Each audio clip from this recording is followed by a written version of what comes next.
यह रहा इस श्रीमद् भगवद गीता अध्याय 8 का संपूर्ण और भावनात्मक।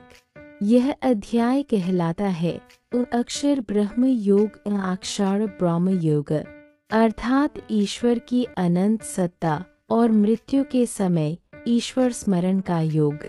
अर्जुन ने भगवान श्री कृष्ण से पूछा, हे माधव, ब्रह्म अध्यात्म कर्म अधिभूत और अधिदेव, इन सब का क्या अर्थ है? मृत्यु के समय मनुष्य को किस प्रकार भगवान का स्मरण करना चाहिए?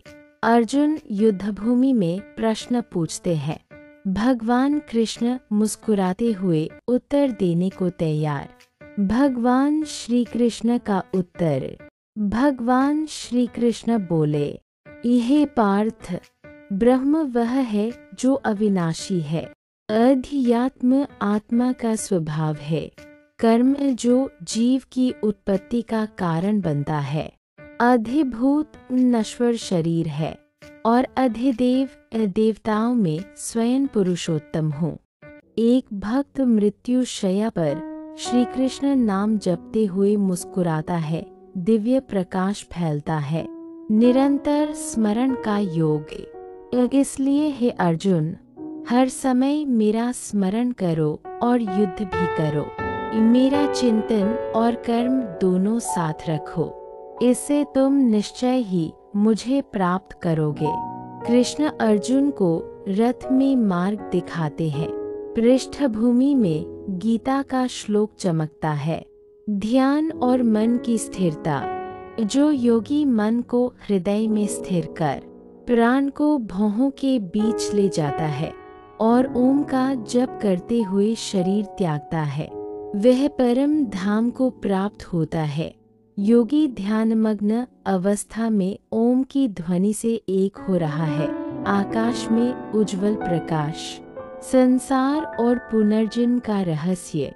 जो लोग ब्रह्मलोक तक जाते हैं उन्हें भी जन्म मृत्यु का चक्र होता है, परंतु जो मुझे प्राप्त होते हैं वे कभी वापस नहीं लौटते। ब्रह्मांड का दृश्य।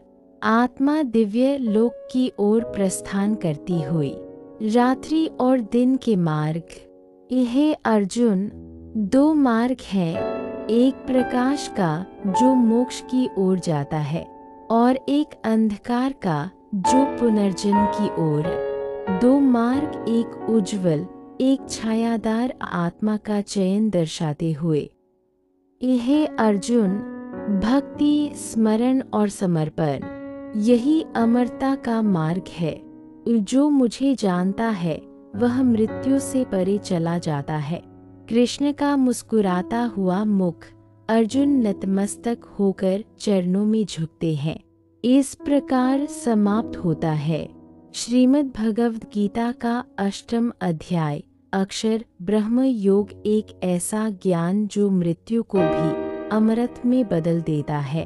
अगर हमारा काम आपको अच्छा लगा तो प्लीज वीडियो को लाइक एंड चैनल को सब्सक्राइब करें।